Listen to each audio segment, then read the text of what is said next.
y por la presentación. Muchísimo gusto. Quien les habla es Manuel Bermúdez Tapia.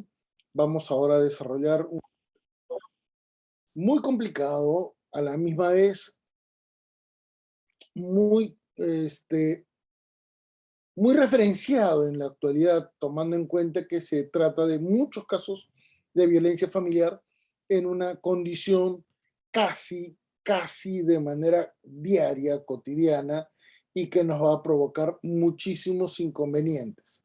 Motivo por el cual, por favor, permítame compartir una diapositiva sobre la cual vamos a iniciar nuestra presentación. ¿Correcto? Por favor, me confirman si se puede observar la diapositiva.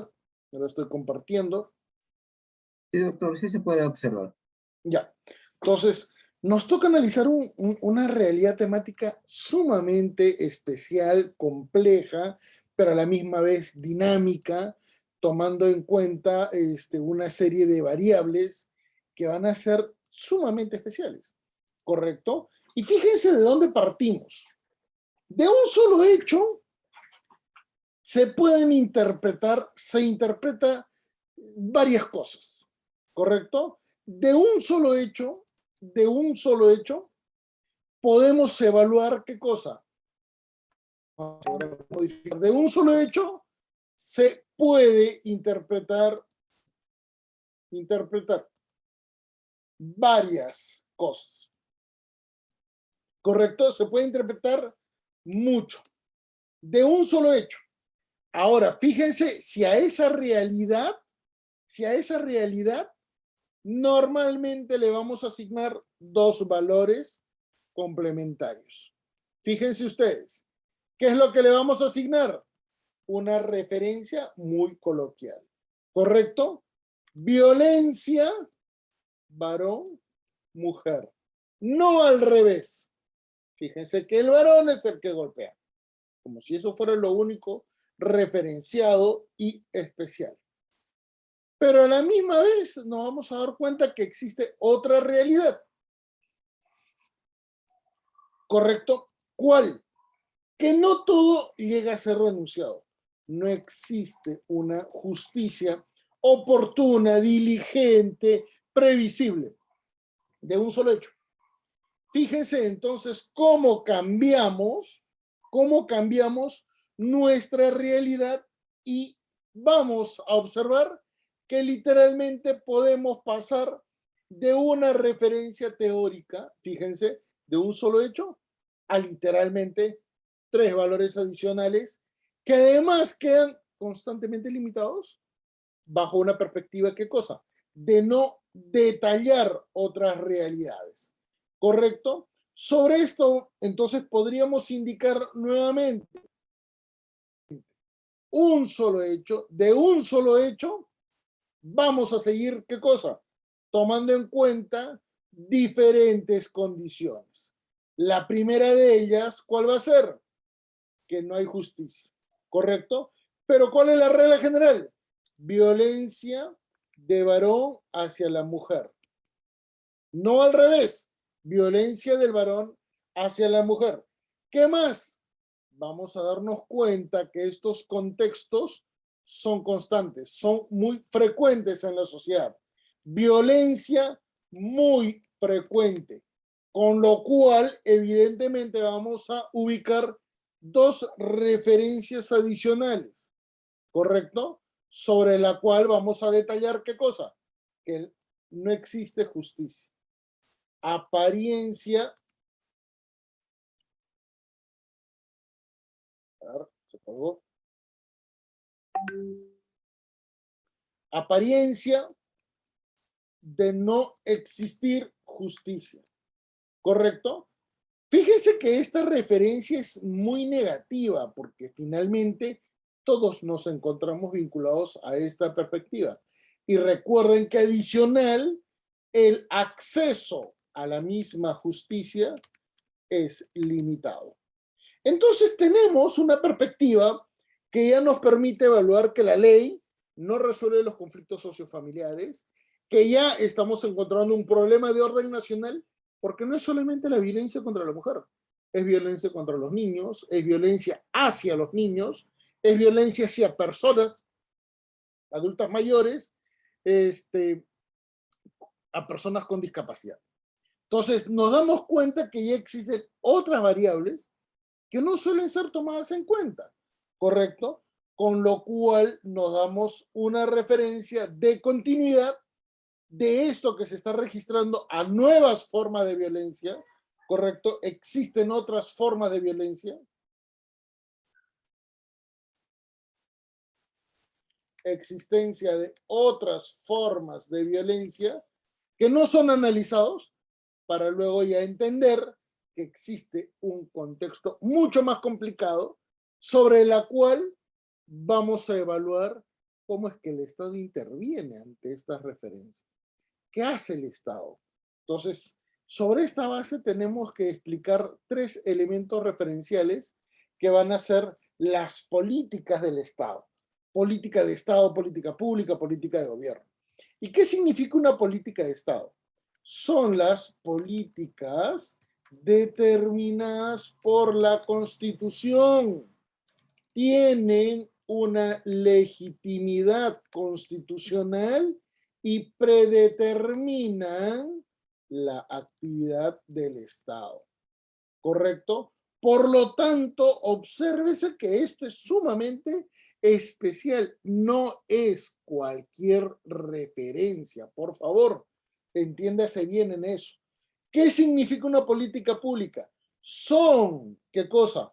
Políticas estructuradas para ser ejecutadas por varias entidades del Estado para atender un objetivo común sobre la base de cumplimiento de metas y objetivos. Si es que no se cumplen las metas, se va estructurando una reforma. Si es que se están cumpliendo objetivos, se pueden reorientar las actividades que tiene el Estado. Por ello, señores, obsérvese mucho que las políticas de gobierno ya son diferentes. Las políticas de gobierno son líneas de acción de una entidad estatal que está condicionada por su máxima autoridad. Y si la máxima autoridad no quiere trabajar dentro de las políticas públicas, no quiere atender las políticas de Estado, suele ser, ¿qué cosa? Muy negativa para el Estado. Por lo tanto, estas políticas de gobierno son temporales y muy disfuncionales porque buscan atender un objetivo que no es el importante. ¿Correcto? Por ello es que vamos a darnos cuenta que el Estado, ante la violencia familiar, ¿qué es lo que nos va a determinar? Que en la estructura de las políticas públicas, ¿correcto? Y esto lo vamos a ampliar porque las políticas públicas incluyen todo lo que vamos a evaluar en 3 niveles. En el ámbito del sistema judicial, en la doctrina y en la actividad, ¿qué cosa? Legislativa. Por una razón muy simple. Porque recuerden que en el sistema judicial, ¿qué cosa? El poder judicial está literalmente a merced de la población. Está muy próxima a la población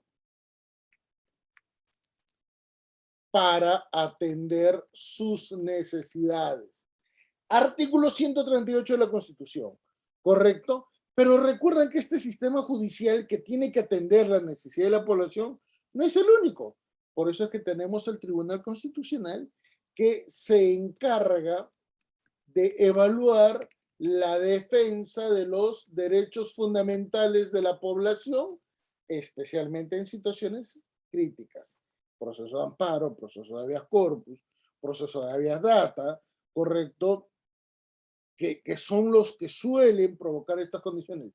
Pero recuerden que además nuestro sistema judicial nacional no es solamente interno, también estamos adscritos a la Corte Interamericana de Derechos Humanos, que incluye una condición, ¿qué cosa?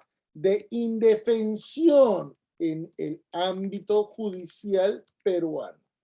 ¿Correcto? Por eso es que las políticas públicas tienen que estar vinculadas literalmente con todas estas condiciones, porque eso determina algunas referencias que van a ser vitales en el ámbito de la violencia familiar. Pero sin embargo, recuérdese que el otro factor, que es la doctrina, especialmente en el ámbito del derecho de familia, es que tenemos una dogmática decimonónica en el derecho de familia que es absolutamente obsoleta. Y esto está centrado entre los años 1980 hasta el año 2000, ¿correcto?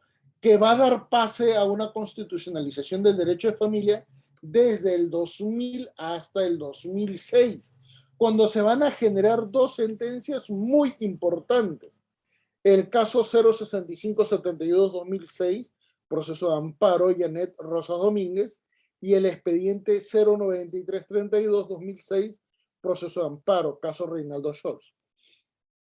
Uno es la familia convivencial que accede a una pensión de viudez y el segundo es el caso de la familia ensamblada. Ahí es donde se genera la constitucionalización del derecho a familia.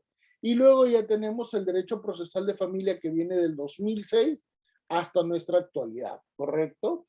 Pero fíjense que la doctrina no evolucionó tanto como sí lo hizo la actividad judicial. Esa es la parte muy representativa, porque finalmente nos ha permitido, ¿qué cosa? Dar un pase muy significativo sobre el cual también la parte doctrinaria evolucionó un poquito, pero donde no evolucionó mucho la actividad legislativa. ¿Por qué? Porque solamente tenemos reformas parciales y además reformas parciales muy temáticas. En otras palabras, no buscando un objetivo general. Había reformas solo en el Código Civil, pero sin un contenido en el Código Procesal. Había eventualmente condiciones negativas en un libro, en un Código Penal, pero sin un procedimiento objetivo en el ámbito judicial. Entonces, son reformas muy limitadas, que nos permite detallar qué cosa, que estos intentos de reforma con apoyo de juristas fracasó en el año 2017-2018 porque sencillamente los juristas dijeron no hay necesidad de cambios en el Código de Familia, en el libro de familia, y esto nos permite detallar que existen demasiadas reformas disfuncionales. La mejor manera de evaluar esto es ¿qué cosa? En el Poder Judicial, la sobrecarga procesal es la mejor evidencia. Y si ustedes se dan cuenta, hay una actividad sumamente negativa que nos permite evaluar, fíjense señores, las siguientes condiciones estructurales. Nos vamos a dar cuenta que el proceso de evolución no va a ser tan dinámico y por eso es que vamos a observar ¿qué cosa? Una condición sumamente negativa entre estas condiciones, ¿correcto? Por ello es que vamos a darnos cuenta, ¿qué cosa? Que todas las actividades que va a desarrollarse en el ámbito judicial, que es donde normalmente hay sobrecarga procesal, ¿correcto? Ha incidido muy poco en el contexto, ¿qué cosa? De la doctrina. Esa ha sido la respuesta objetiva que francamente resulta incongruente con todo lo que se ha observado en la realidad. No puede ser posible que muy pocos juristas hayan tomado esta referencia, esta condición, porque no se explica, no se logra entender por qué hay tanta mala información en una referencia sumamente caótica, complicada y sobre todo disfuncional. El aporte ha sido muy mínimo y por eso es que ese apoyo muy mínimo también se refleja en el proceso de transformación, ¿qué cosa? De esta doctrina hacia la actividad legislativa. Y por ello es que la actividad legislativa prácticamente no ha sido, ¿qué cosa? Eficiente cuando se ha pasado de otra realidad hacia un contexto mucho más, ¿qué cosa? Detallado y determinado. ¿Qué es lo que ha provocado entonces esta situación? Que lamentablemente no se ha podido ubicar un tránsito eficiente entre estas condiciones. Y ese es el gran problema que tenemos. No ha habido coherencia, no ha habido productividad entre estos niveles. Han actuado tan autónomamente, tan excluyentemente, que no se ha podido registrar.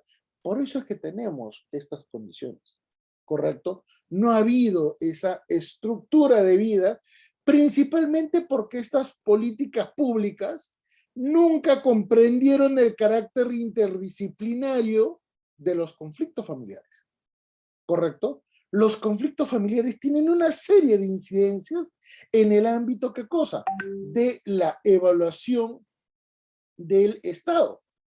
Por lo tanto, lo que nosotros vamos a detallar a continuación, ¿correcto? Es ¿qué cosa?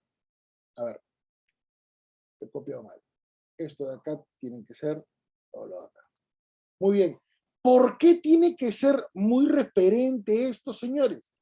Porque no se han dado cuenta que estas políticas públicas lamentablemente no han respondido a todo lo que implica la evaluación de un conflicto familiar, ¿correcto? Motivo por el cual ese desorden tan referencial, tan significativo, literal, muy pocos lo han podido ver. En el ámbito académico, por ejemplo, muchos van a poder apreciar ¿qué cosa? Que si hacen una práctica judicial, una práctica legal, muy pocos autores trabajan sobre estos puntos, como si fuera ya prácticamente ¿qué cosa? Una condición implícita. Y además, ¿qué es lo que hacen? Reproducen el contenido de la ley, ¿correcto? Y por eso es que es posible observar esta disfuncionalidad. Una disfuncionalidad que evidentemente no logra ser comprensible, más aún cuando nos damos cuenta, ¿qué cosa? Que no resulta evidente, ¿qué cosa? Relacionar aspectos tan especiales que finalmente no logran, ¿qué cosa? Ser vinculantes entre sí, ¿correcto? El sistema judicial ha fracasado, ¿correcto? El sistema judicial ha fracasado, vamos a centrarlo por acá, el sistema judicial no supera la sobrecarga procesal y peor aún, la doctrina se resiste a evaluar las referencias judiciales. No lo quiere ver, se niega. Y por eso es que la actividad legislativa asume que no hay una crisis social que le exija modificar, ¿qué cosa? Esas referencias para así poder dar una mejor categorización de lo que necesita determinar. ¿Correcto? Esto entonces, ¿qué es lo que está provocando? Está terminando de provocar una condición tan negativa, tan negligente, que lamentablemente todo el sistema del Estado está fracasando. ¿Correcto? Al no existir un intercambio de opiniones, de condiciones, de referencias, ¿qué es lo que se hace? Lamentablemente lo que se provoca es ¿qué cosa? Que no se tenga una coordinación que pueda mejorar ¿qué cosa? Una nueva ley, que pueda generar ¿qué cosa? Nuevos aportes en el ámbito de la doctrina, que no se pueda superar ¿qué cosa? Una práctica judicial eficiente. Y eso se va a traducir en ¿qué cosa? En políticas públicas individualizadas, ¿correcto? Esas políticas públicas van a tener entonces características contrarias a su objetivo inicial. Esas políticas públicas van a ser ¿qué cosa? Especializadas, van a ser excluyentes entre sí, ¿correcto? Pero a la misma vez van a ser disfuncionales. ¿Por qué? Porque no toman en cuenta el contenido que se está desarrollando, ¿correcto?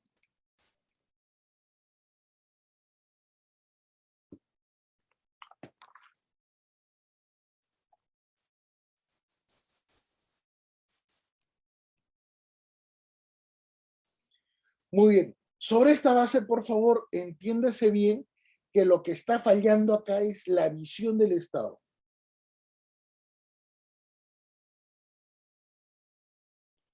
Entonces, véase que necesitamos comprender una mejor dinámica y eso va a ser sumamente útil.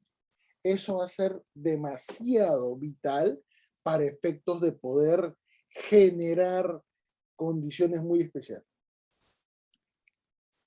Muy bien. Tomando en cuenta estas condiciones,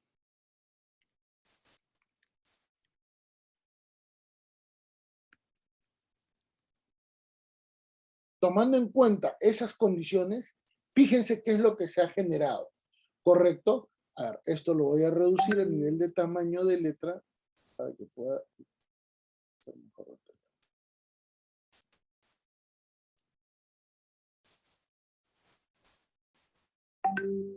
Muy bien.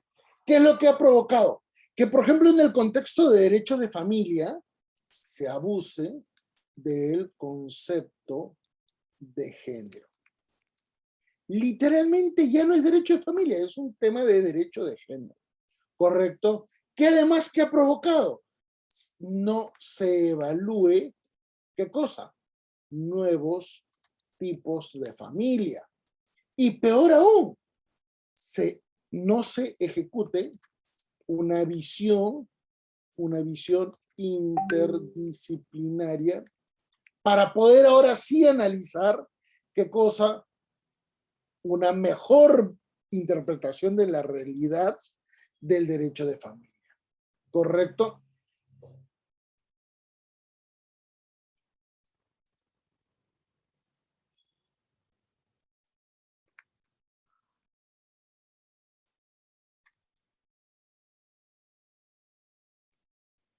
Entonces, vean que en esa perspectiva, ¿qué es lo que va a provocar también en el ámbito del derecho penal?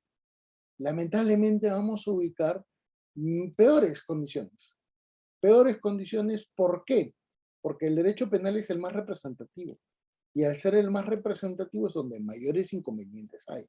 ¿Correcto? Por ejemplo, en el ámbito del derecho de familia, gracias a la falta de una visión interdisciplinaria, no se tutelan los derechos de otras víctimas. Solo hay una víctima, la mujer.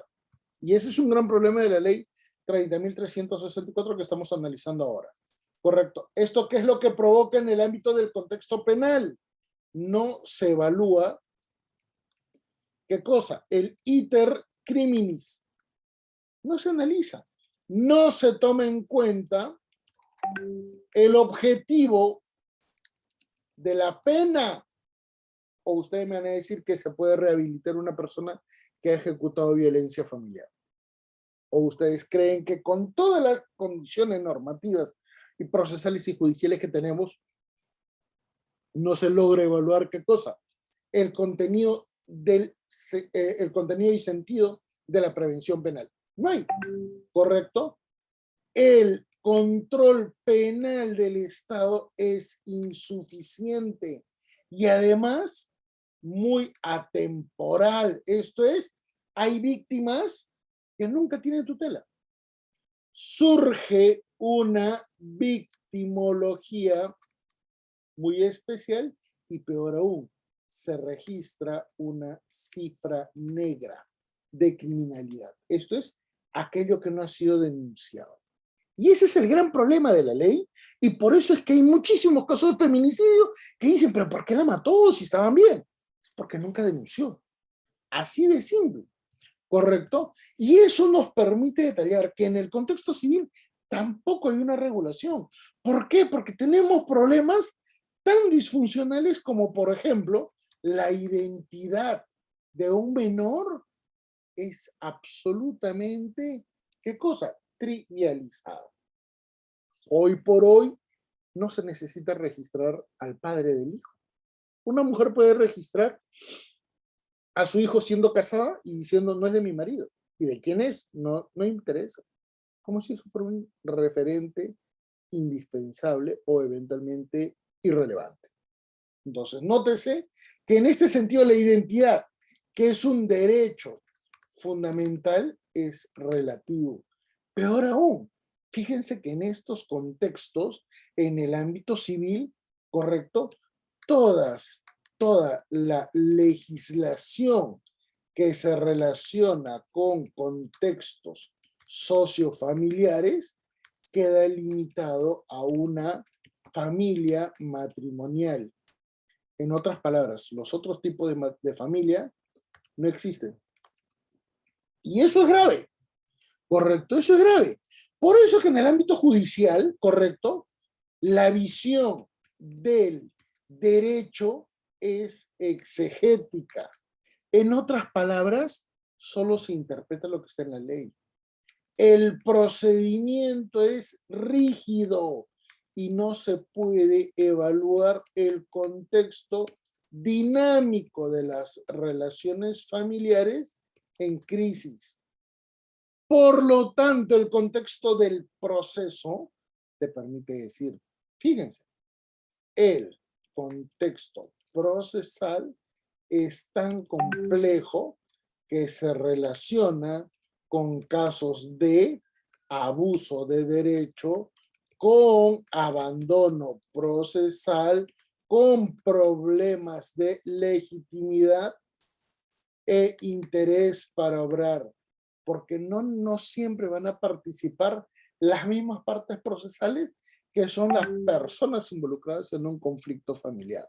¿Correcto? Fíjense esos detalles, esas referencias que son muy complicados, ¿correcto? Entonces, ante estas condiciones,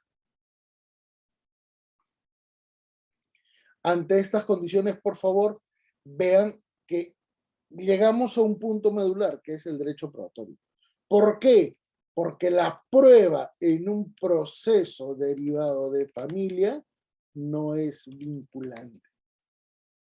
Fíjense, la evaluación de la prueba se hace mucho tiempo después de los hechos. Y mucho tiempo después de la denuncia o demanda.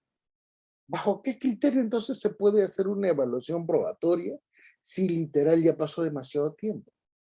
Esos errores, esos criterios disfuncionales terminan por provocar, ¿qué cosa? Una negligente intervención del Estado. Por eso es que ha fracasado. Y ha fracasado porque en el ámbito de las políticas de Estado, correcto, las políticas de Estado, no se logra tutelar ni a una persona, artículo 1 de la Constitución, correcto, ni a un grupo vulnerable, conforme el artículo 4 de la Constitución. Fíjense lo que estamos indicando, ¿eh?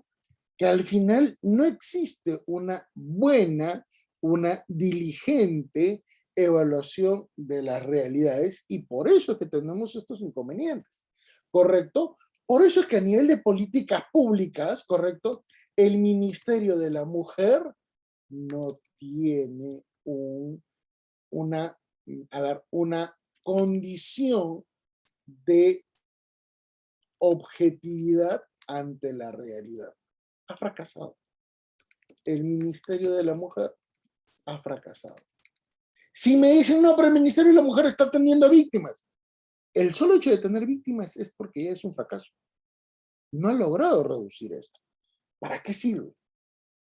Comienzan las críticas y comienzan a evaluarse qué cosa las políticas de gobierno.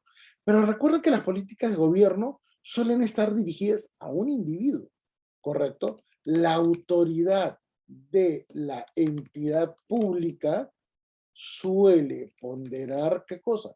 Actividades temporales y con rédito a su imagen. Por lo tanto, hay mucho populismo estatal. Esa es la gran explicación en cuanto a las políticas de violencia familiar. Por ello, que al final nos damos cuenta ¿qué cosa? Que a nivel de políticas de Estado tenemos una legislación que no soluciona ningún problema en el ámbito de la violencia familiar. Por eso que a nivel de políticas públicas, el Estado se ve superado ante la realidad social que es en extremo violenta. Por eso que a nivel de políticas de gobierno nos damos cuenta, ¿qué cosa? Que surgen iniciativas dirigidas a atender casos específicos, pero no para atender el problema real. Esto entonces nos permite comenzar a estructurar una idea. ¿Qué es lo que sucede? ¿Por qué el Estado ante la violencia familiar no ha tomado en cuenta algunos problemas? Porque nuestra sociedad no ha estado tranquila en mucho tiempo. Nuestra sociedad ha registrado muchísimos cambios sociales, ¿correcto? Y esos cambios sociales nos permiten entonces observar algunas condiciones bastante específicas, en particular para poder detallar qué cosa.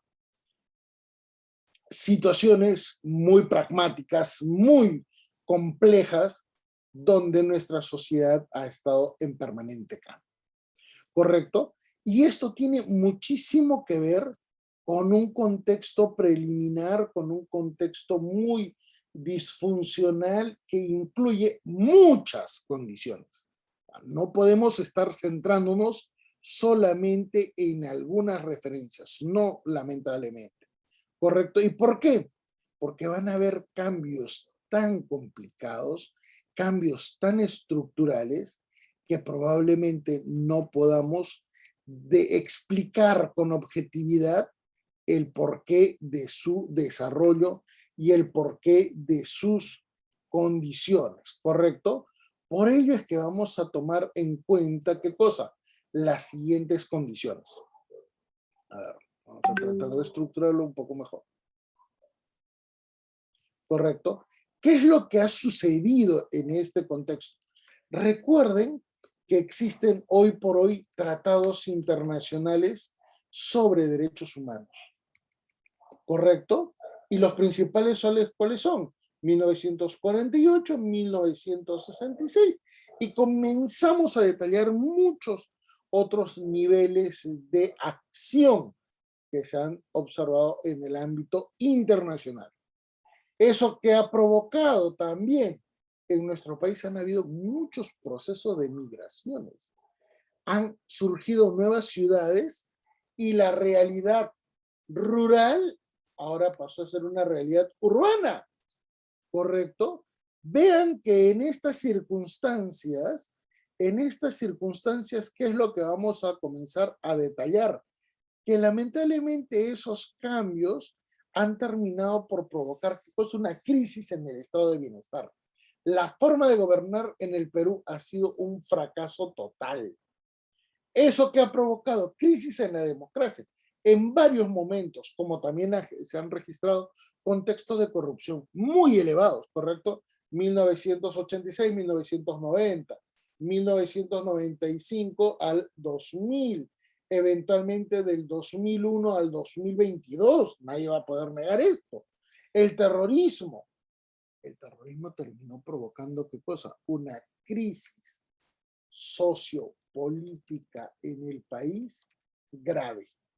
Esto, señores, es absolutamente objetivo. Nadie puede cuestionarlo porque sencillamente se ha registrado. ¿Correcto? ¿Y esto qué ha provocado? Que tengamos un Estado liberal que evidentemente ha incidido en nuestra realidad familiar. ¿Correcto? Entonces, esa realidad familiar de 1984 literal ya no puede permanecer bajo el mismo criterio de interpretación. Ya no. Esa familia tradicional que inicialmente el Código Civil detallaba de forma muy alegórica y muy representativa, ya no existe. Esa familia tradicional, producto de nuevas condiciones y de nuevas referencias en el ámbito de nuestra realidad familiar, ha terminado por provocar ¿qué cosa?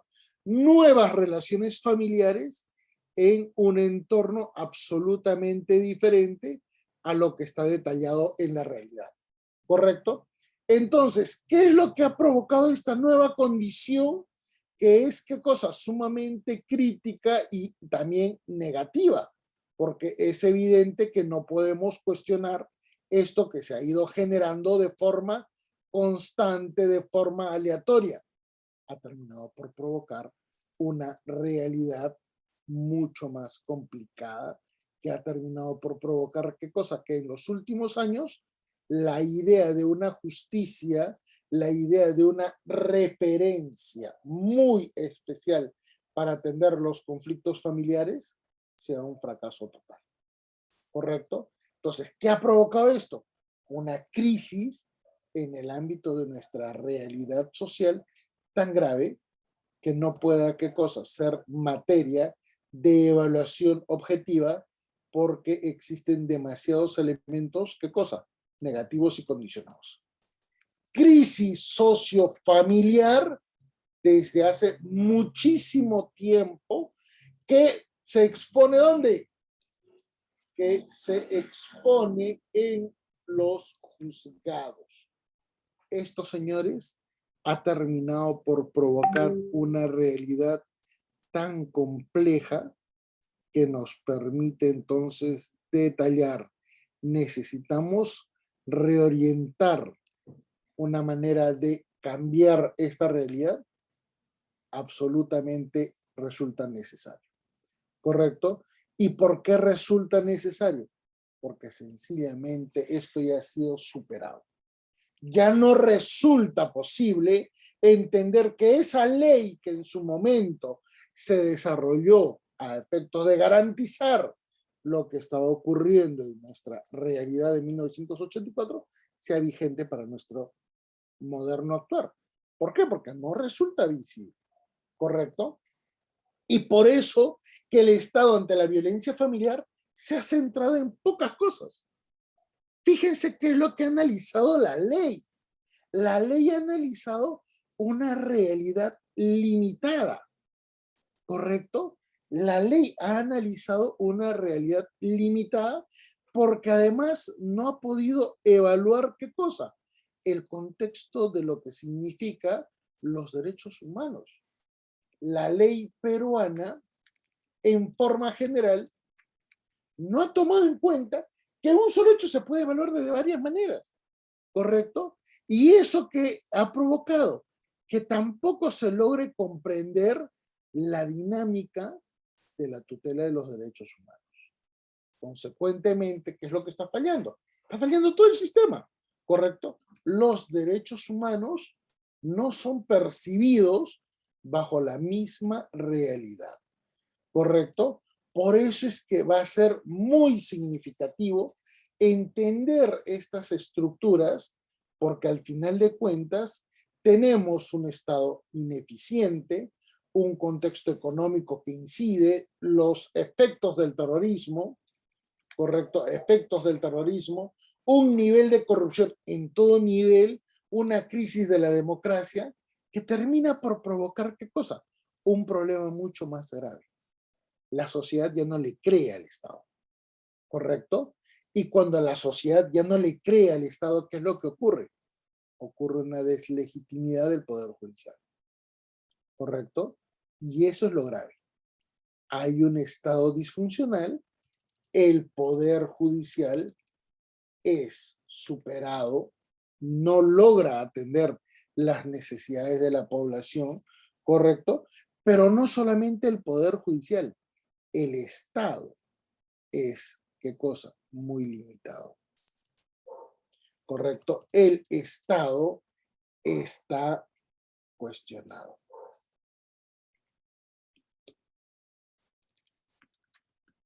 ¿Y por qué está cuestionado? Porque sencillamente no logra cumplir sus objetivos. El Estado es, ¿qué cosa? Es disfuncional. El Estado es, ¿qué cosa? Negligente. ya comenzamos a observar, ¿qué cosa? Una crítica sumamente, una crítica muy fuerte contra el Estado. Por esas condiciones es que tenemos que valorar de una manera muy diferente, ¿qué cosa? El perfil de nuestro estudio. Porque muchos dicen, no, pero la ley 30.364 es buena. No sirve para nada esa ley. Y disculpe que lo diga. Siempre me consultan jueces, fiscales, jueces hasta de la Corte Suprema. Hay mucho debate en este sentido. Y comenzamos a darnos cuenta qué es lo que sucede. Que quienes opinan sobre esta realidad tan complicada, fíjense que esto es muy complicado. Miren que lo vamos a tratar, ¿qué cosa? De hacer en una imagen postal, ¿correcto? Miren que esta realidad tan complicada la vamos a tratar de ver de la siguiente manera. Entonces, muchos piensan que se puede opinar sobre esto porque ya has tenido un caso en el Poder Judicial, porque ya has dado una conferencia en cualquier institución, eventualmente ya tu imagen te garantiza que cosa que tienes la oportunidad y la capacidad para hacer referencia a esto. Y lamentablemente ustedes se van a dar cuenta, y esto como público objetivo, ¿correcto? Fíjense, señores, como público objetivo ante esta referencia. Ahora vamos a cortar esto para que no salga la referencia inicial. Muy bien. Si nosotros comenzamos a darnos cuenta de esta referencia en el contexto cotidiano, ¿quiénes son los que van a opinar? Los que van a opinar son tres, ¿correcto? Los jueces, la doctrina y los legisladores, ¿correcto? Entonces comencemos a detallarlos para saber si es que evidentemente van a poder atender esta realidad. Caso contrario, hay que ejecutar nuestros mecanismos de evaluación ya mucho más variados y de este modo tratar de explicar qué es lo que pasa, ¿correcto? Entonces, cuando comenzamos a darnos cuenta quiénes son los que van a intervenir, los que intervienen están muy limitados. Los que intervienen son personas que no tienen una capacidad objetiva para hablar sobre estos temas. Y esto es grave, ¿correcto? Y esto es muy grave. Ahora vamos a reducir esto, ¿correcto? ¿Por qué? Porque los magistrados, en primer término, no quieren exponerse. Y se van a dar cuenta por qué. Jueces y fiscales no cuestionan la sobrecarga procesal. ¿Por qué? Porque atenta contra su institución, porque condiciona a su institución. O sea, no pueden ser, ¿qué cosa? Los hijos que hablen mal de la familia. Es evidente. Los jueces y fiscales no cuestionan a la ley ni al Estado ante un problema estructural grave. No hay magistrados que lo hagan. Siempre hablan bonito, siempre hablan de que esto se soluciona así. El otro día escuchaba de que hay que hacer amor y paz. Tonterías, que la verdad uno comienza a decirles, oye, pero tú tienes mucha carga procesal, ¿por qué no lo dices? Porque no es políticamente correcto. Y esa es la gran verdad. Entonces, en la doctrina, tú acá tienes el gran problema. Estos problemas exigen una pericia interdisciplinaria. El especialista en estos casos, el conocedor, el evaluador debe saber de familia, de civil, de constitucional, de procesal, de derecho convencional, de probatorio, de medicina legal, de psicología forense. Tiene que tener muchas aptitudes para conocer una realidad. No la hay. No, casi no hay especialistas. Por eso que a veces cuando a mí me invitan a debatir, siempre me exponen el contexto de familia, Manuel. Pero eso es penal, pero eso es constitucional, pero eso es probatorio, pero eso es prueba. Y ahí no me admiten una crítica porque sencillamente no pueden exponer y argumentar en otra especialidad. ¿Correcto? ¿Y esto qué es lo que ha provocado? Que como no hay mucha actividad legislativa, en el Congreso hay mucha presión para no hacer reformas estructurales. ¿Quiénes? Grupos religiosos, tanto evangélicos como católicos. Siempre divididos, pero en estos temas siempre unidos. ¿Correcto? Entonces ahí te das cuenta que quienes hablan y participan en estas clases de capacitación no son especialistas, no son profesores. Por eso es que hay muchísima actividad que deberían tener mucho cuidado para saber quién está hablando. Es más, cuando a veces hay una crítica muy fuerte, automáticamente las redes sociales sale ¿qué cosa? Un escrutinio criminal. No, que ese no sabe lo que está hablando, no, que... Y uno comienza a decir, ¿y usted sabe lo que está hablando? ¿Usted sabe de penal? ¿Usted sabe de procesal? ¿Usted sabe de constitucional? No, pero usted está mal. Perfecto, un debate. No, ¿qué debate? Yo no quiero conversar contigo. Y ahí te das cuenta que esas críticas responden más a una cuestión absolutamente subjetiva, ajena a lo académico. Comienzas a averiguar quién es el que te ha criticado. Y el que te ha criticado, ¿qué cosa es? Un abogado que ni siquiera tiene grados académicos, una persona que solo participa en conferencias de instituciones, ¿no? Correcto, no estoy cuestionando a Sofocap ni a otras, pero es evidente que cualquiera puede opinar, crean su institución y automáticamente son los únicos que hablan. Y hablan de todo, ¿correcto? Y ahí comienzas a decir, si tú te dices profesor y no enseñas en una universidad, ¿cómo dices que eres profesor? Entonces, ¿qué categoría de profesor tienes? No lo saben. Entonces, ese es el gran problema y como hay muchísima política correcta, lamentablemente no se cuestiona lo que tenemos. Entonces, ¿qué provoca esto? Tener una simple referencia muy negativa, ¿correcto? Respecto a las políticas públicas, que por ejemplo en el contexto del derecho de familia no ha logrado percibir, ¿qué cosa? Los cambios en nuestra sociedad. No se perciben. Que en el derecho penal no se hayan dado cuenta que el contexto normativo no soluciona un conflicto familiar. ¿Correcto? No lo soluciona. Que en el ámbito del derecho civil hay muchísimas realidades que no van a ser evaluadas, porque sencillamente no tienen la vinculación suficiente con un nivel de tutela establecido en el Código Civil o Código Procesal Civil. Vean que en el ámbito judicial el sistema ha colapsado por exceso de procesos. Es imposible resolver tantos procesos, peor aún, sin tantos elementos probatorios. ¿Qué es lo esencial para condenar? ¿Qué es lo esencial? ¿Qué cosa? Para poder configurar al menos una intervención del Estado. No lo hay, señores. Y no es una exageración, es que sencillamente no lo hay.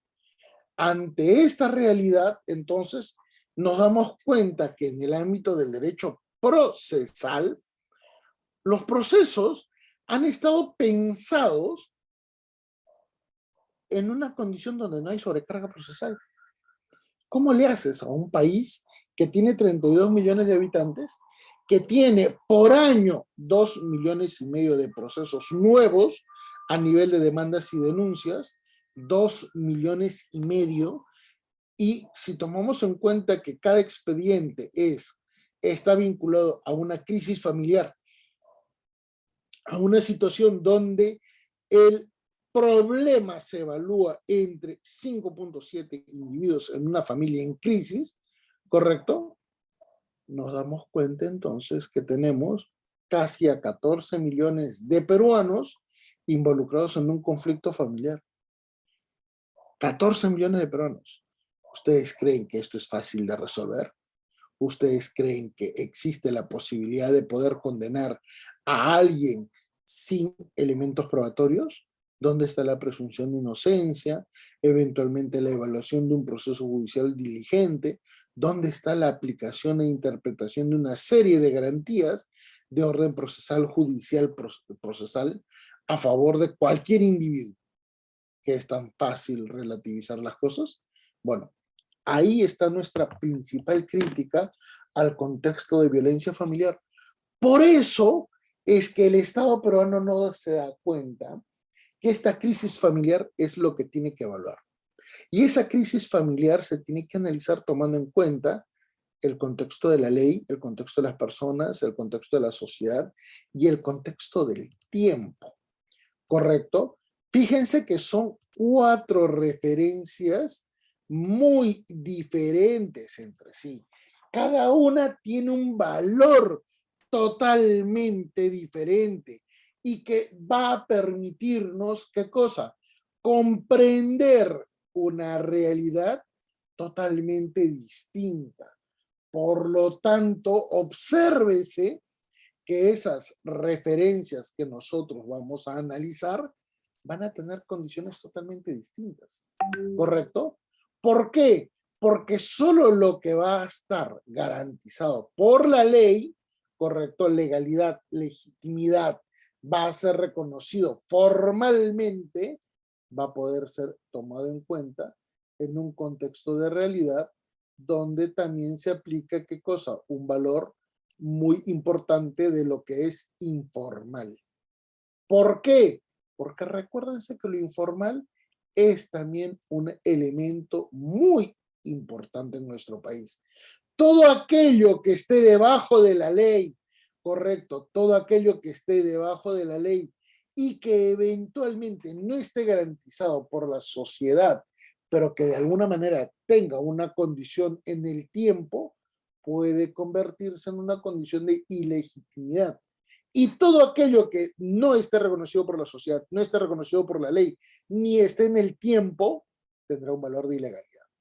Esas 4 condiciones, fíjense en el contexto de lo importante, en el ámbito de lo significativo, ¿qué es lo que va a generar? Miren ustedes, señores, condiciones totalmente especiales.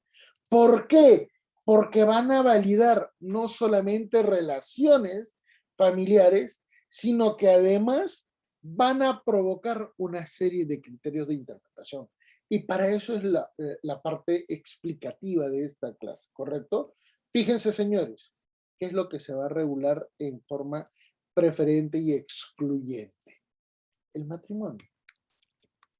El matrimonio tiene un valor totalmente especial porque es determinado por la ley, porque es determinado y favorecido por la sociedad, porque no interesa la condición del tiempo, ¿correcto? La condición del tiempo es, ¿qué cosa? Un factor relativizado bajo ese criterio. ¿Por qué? Porque sencillamente al minuto de casado ya tienes todos los derechos, ¿correcto?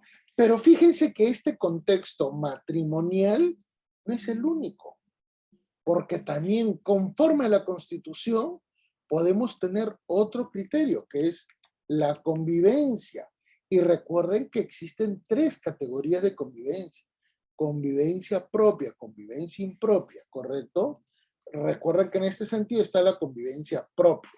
Pero tiene un valor inferior al Estado. ¿Cuál? Recuerden, señores, es la condición del tiempo. ¿Qué significa esto? Solamente aquello que llegue a superar los 2 años de convivencia tendrá un valor relativo y podrá ser protegido. Si es que no tiene esa condición, no será protegido. La mejor evidencia es en los contextos de violencia familiar, ¿correcto? Esa es la mejor referencia que ustedes van a poder observar en el ámbito de nuestra sociedad. Pero también hay una convivencia impropia, principalmente para garantizar ¿qué cosa? Quien actúa de buena fe. Recuerden, señores, hay varias categorías de convivencia. Por lo tanto, no confundan, no nos confundamos. Hay personas que están en una convivencia 20, 30, 40 años y que cuando fallece su pareja, caray, esa persona estaba casada antes. Por eso es que esas personas no tienen la total protección de la ley, pero van a tener algún margen positivo a su favor. ¿Cuál? El actuar conforme a la buena fe, ¿correcto? Y eso va a garantizar, ¿qué cosa? Que eventualmente también surjan otras condiciones, que es la convivencia impropia de mala fe, donde los dos individuos son conscientes que tienen un impedimento matrimonial y a pesar de eso conviven.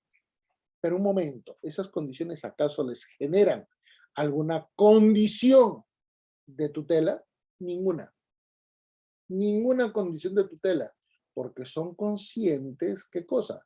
Que han actuado a diferencia de lo que decía la ley. Por eso es que el margen negativo, ¿correcto? Pero bajo esa misma categoría y bajo esa misma condición, ¿qué es lo que vamos a poder observar? Las referencias vinculadas, ¿qué cosa? Al concubinato. Y recuerden, señores, el concubinato no tiene una condición objetiva. Por eso es que son ilegales. ¿Cuáles son los concubinatos? Saben que preexiste ¿qué cosa? Un matrimonio. La persona que tiene una relación sabe que existe un matrimonio.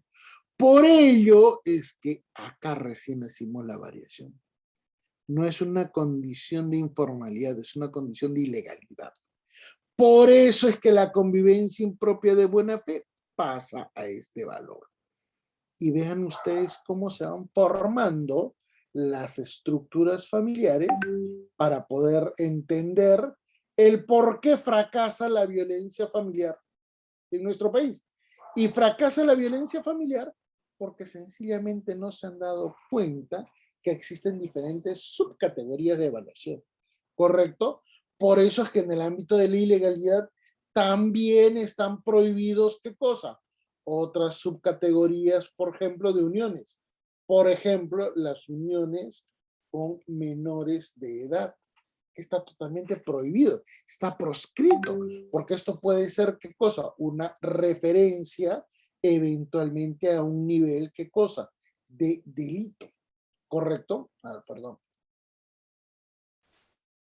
De delito, y eso no está permitido.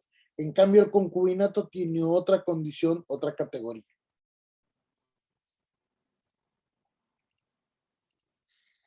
¿Estamos? Vean cómo van cambiando las referencias y por eso es que normalmente las relaciones familiares no se entienden, porque en conjunto todo esto es una relación familiar.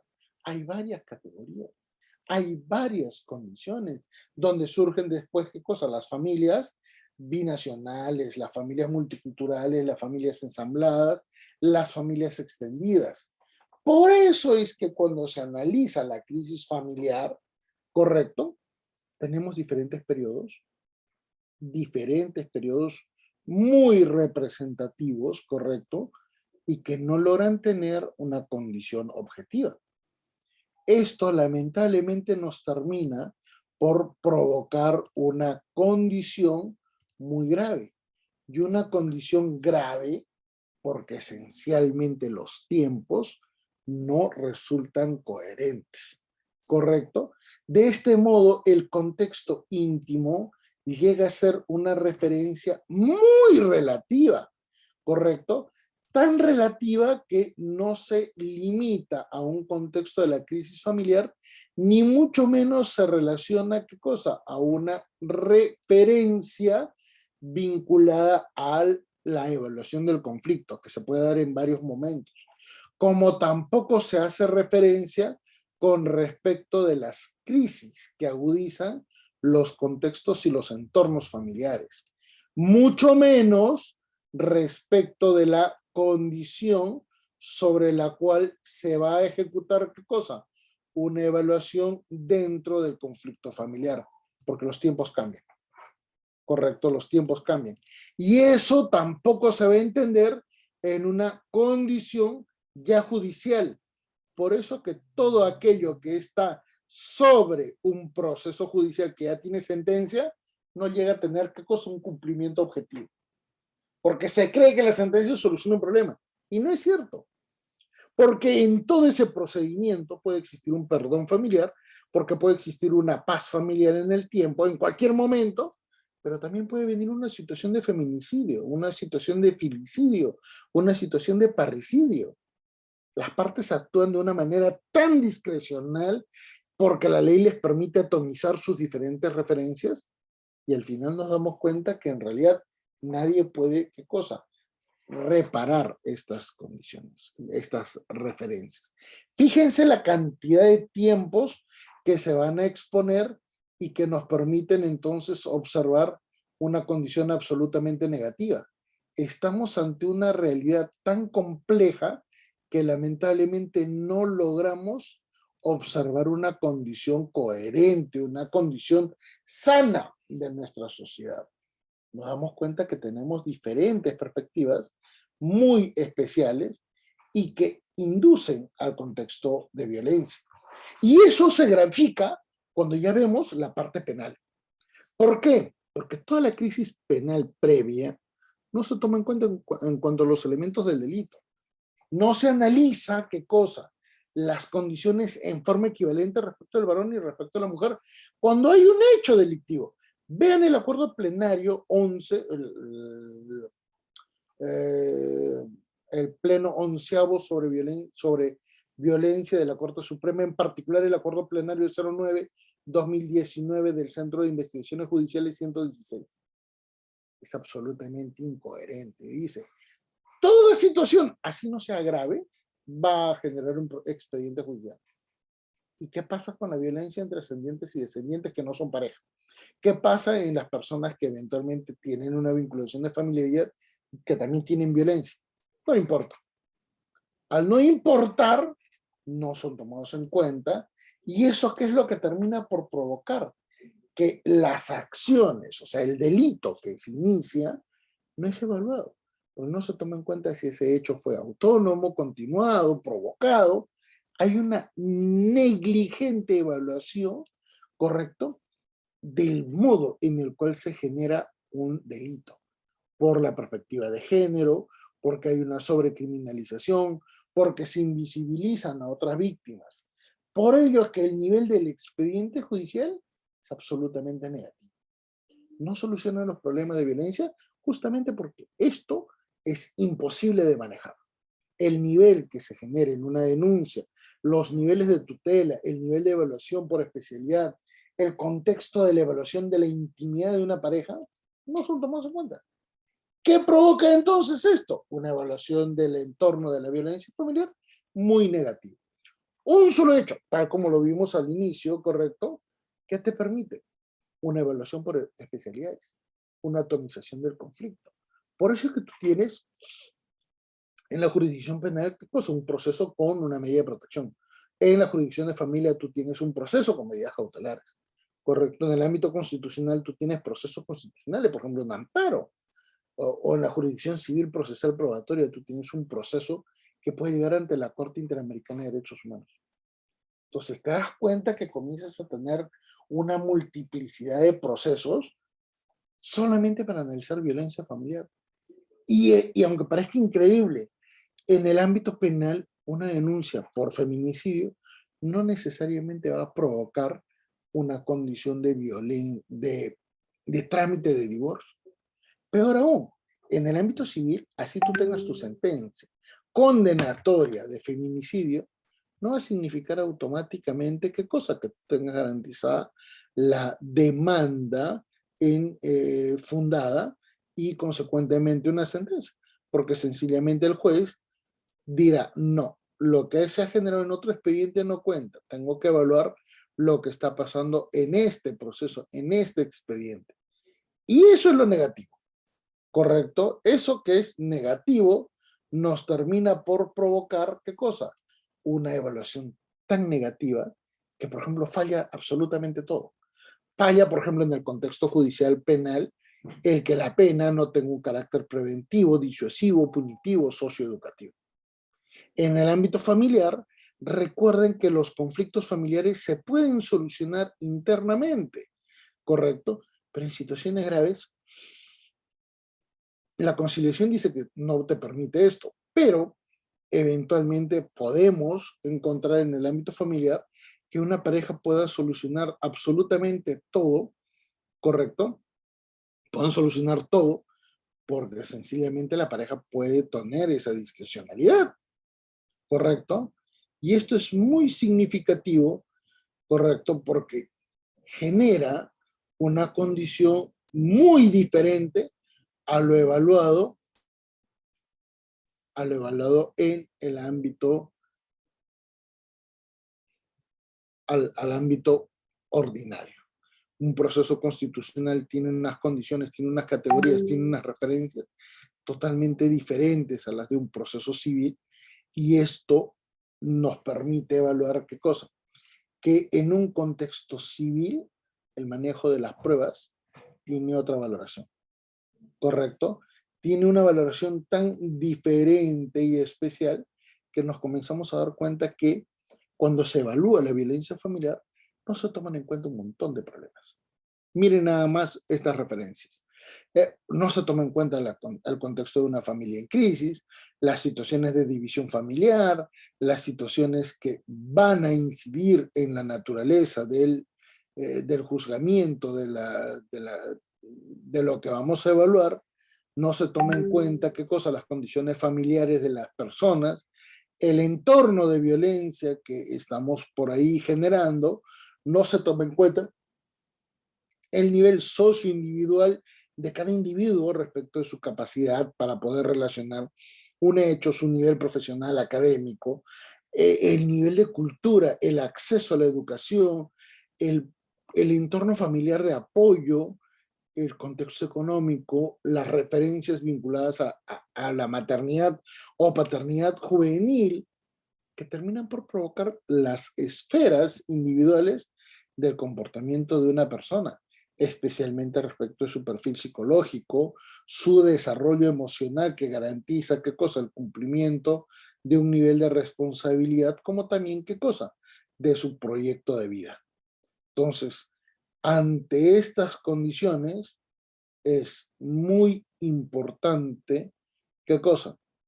Detallar estas referencias. ¿Por qué? Porque el contexto de violencia familiar en nuestro país ya es absolutamente exagerado. ¿Correcto? Entonces, para ello tenemos que tener en cuenta, ¿qué cosa? Que en nuestro país todo ha fracasado. Los niveles de violencia familiar son muy elevados, ¿correcto? Nos damos cuenta que los niveles de vulnerabilidad sencillamente son absolutamente muy condicionales, y esto nos permite decir, los mismos entornos donde se hace la evaluación son absolutamente inmanejables. El entorno rural, el entorno urbano son muy diferentes, ¿correcto? Por eso es que tenemos que prever, ¿qué cosa?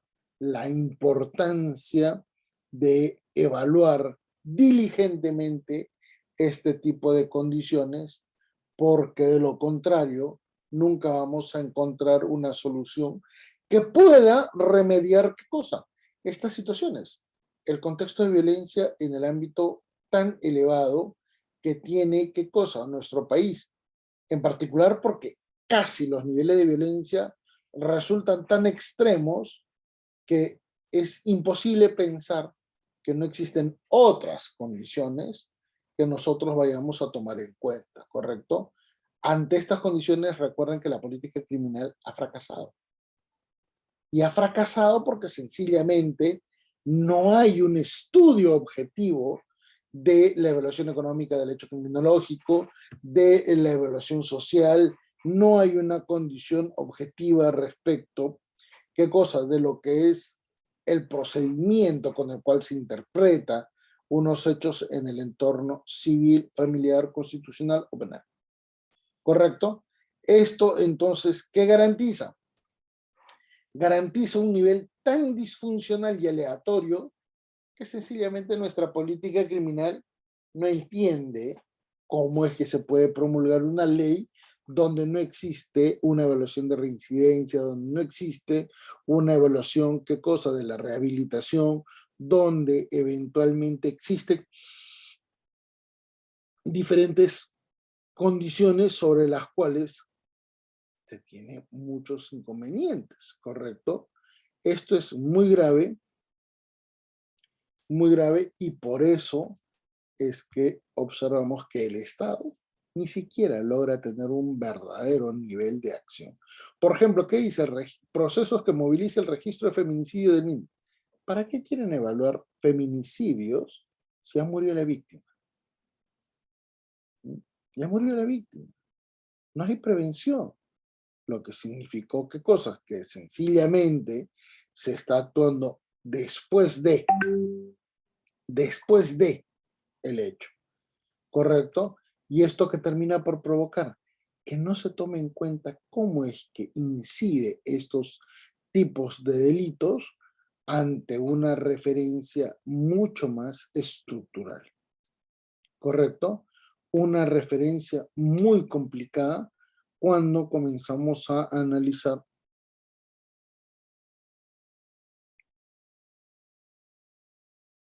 una diferencia muy especial con respecto a todo lo que existe en el ámbito criminológico. Por esto es el fracaso de una ley tan esquemática, porque esa misma visión de violencia familiar no ha sido uniforme en el ámbito de la doctrina. Y se los voy a demostrar. Miren, señores, fíjense cómo actuó la política criminal en diferentes perspectivas. En la década de los años 80 y los años 90, la referencia social era la misma. Terrorismo, crisis económica, migración, división social. ¿Y qué es lo que pasó en el ámbito de la dogmática? La familia debe permanecer unida, la víctima puede divorciarse, pero en situaciones excepcionales. ¿La política criminal cuál era? No se evaluaba. Solo se evaluaba, ¿qué cosa? Aquello que afectaba a la institución del matrimonio o a la institución de la familia. A partir del 2000 cambia y recién surge una responsabilidad penal, y por eso es que se criminaliza la violencia. ¿Correcto? Antes no. Y esto es muy importante porque al final de cuentas, cuando comenzamos a observar cada situación puntual, nos damos cuenta que los actos contra la vida, contra la libertad sexual, contra la autonomía económica, cambian. Y cambian porque sencillamente las perspectivas de evaluación son diferentes. Y te das cuenta entonces que nuestro país cree, presume que la ley 30.364 es eficiente y no lo es. Fracasa en su plenitud total. Señores, se los digo, si es que hay en el público algún fiscal, algún juez, que lo diga. Y va a tener conciencia de que no soluciona nada. Y va a ser muy específico solamente en algunas medidas o algunas acciones, que en realidad eso se llama populismo, correcto, populismo legislativo. Por eso, señores, es muy importante entender que cuando analizamos el contexto de la violencia contra la mujer, lamentablemente lo más referencial siempre va a ser lo más evidente. Las lesiones graves, lesiones leves, graves, feminicidio. La violencia psicológica, que normalmente está involucrada con contextos ya de una naturaleza familiar. La violencia sexual, que normalmente está incorporada a los contextos de violencia física. Pero recuerden también que esto está sujeto a ¿qué cosa? A diferentes categorías. Categorías que por regla general siempre van a buscar ¿qué cosa? Una condición de acreditación. Y finalmente la violencia económica, que es muy difícil de probar, conforme el ejemplo que viene a continuación. Miren, esto es un ejemplo de LP. Y ellos dicen, hay violencia económica, y se detalla, ¿no? El acto de que perturba el uso patrimonial. Puede darse limitando la disposición. Ejemplo, obligar a invertir dinero. Viene la gran pregunta. ¿Qué pasaría si el esposo obliga a la esposa a invertir en la compra de un departamento? O sea, ¿hay violencia económica ahí? ¿Mm? No, ¿sí o no? Te das cuenta que entonces, cuando comienzan a opinar personas que no tienen conocimiento objetivo de lo que están hablando, terminan por dar consejos como si un abogado pudiera dar un consejo de cómo construir una casa o hacer un edificio. Y eso se puede observar cuando nos damos cuenta que analizando la ley 30.364 al revés, no hay condiciones objetivas si es que una violencia la hace un varón contra un hombre, contra un niño, en el ámbito psicológico, en el ámbito sexual. No lo hay. Y eso escapa a lo que está determinado en esta legislación. Por ello, señores, tomando en cuenta que esto lo voy a facilitar para efectos de que ustedes puedan tener este material, quedo a vuestra discreción con el mayor de los gustos. Encantadísimo. Señores, eventualmente pasamos a responder algunas preguntas con el mayor de los gustos. Muchísimas gracias.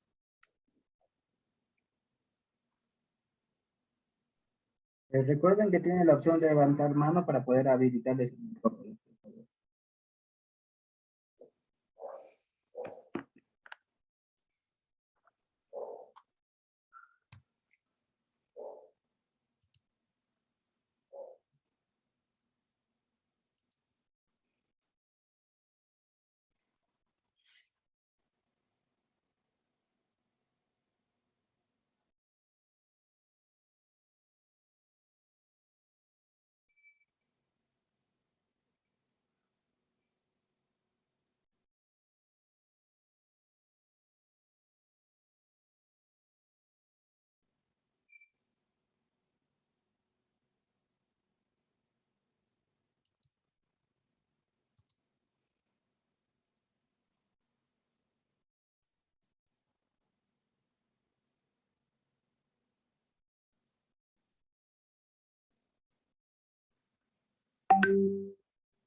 Al parecer no tenemos ninguna pregunta, doctor. Ojalá que haya quedado un poco más claro, con el mayor de los gustos, si no.